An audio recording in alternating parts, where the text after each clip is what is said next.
প্রিয় দোস্ত, প্রিয় বন্ধু, সবাইকে রইল আমার সালাম। আসসালামু আলাইকুম।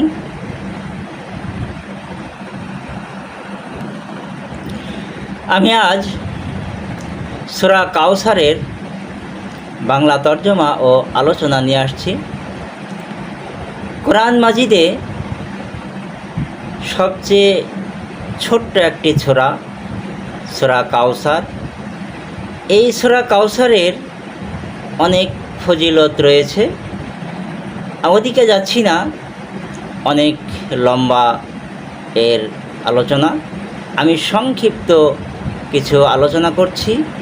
এই কাউসার কেন নাজিল হলো, এই কাউসার সূরাটি কেন নাজিল করা হয়েছিল। এই সূরাটি হচ্ছে মক্কায় অবতীর্ণ, মাক্কি সূরা বলা হয়।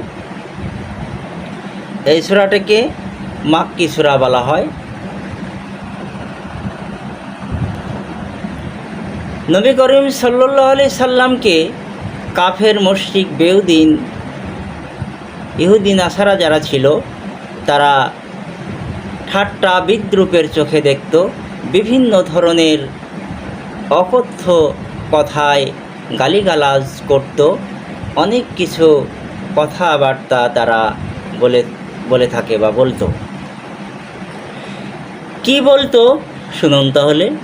নবী করিম সাল্লাল্লাহু আলাইহি সাল্লামের কোনো ছেলে সন্তান ছিল না। দুইটি ছেলে ছিল, তারাও ইন্তিকাল করে ইহলোক ছেড়ে আগেই তারা চলে গেছে।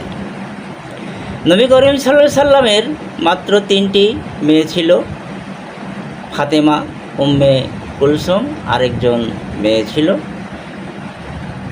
এই জন্যে তারা বলতো যে মুহাম্মদ হচ্ছে বাঁড়িয়া লোক, অর্থাৎ তার কোনো ছেলে সন্তান নাই। এই জন্যে তাকে নির্বংশ বলা হতো। তারা এই ইহুদি নাসারা বেউদিন কাফিররা নবী করিম সাল্লাল্লাহু আলাইহি সাল্লামকে ঠাট্টা বিদ্রূপ করত আর বলতো সে নির্বংশ। সেই যুগে মেয়ে সন্তানকে তারা প্রাধান্য দিত না। মেয়ে সন্তান যাদের থাকতো তাদেরকে অসম্মানিত বলে তারা মনে করত, আর ছেলে সন্তানকে তারা প্রাধান্য দিত। মেয়ে সন্তানদের কোনো প্রাধান্য বা তাদের সম্মান দিত না বা ছিল না। এই জন্যে মুহাম্মদ সাল্লাল্লাহু আলাইহি সাল্লামকে তারা নির্বংশ বা বাঁড়া বলে থাকতো।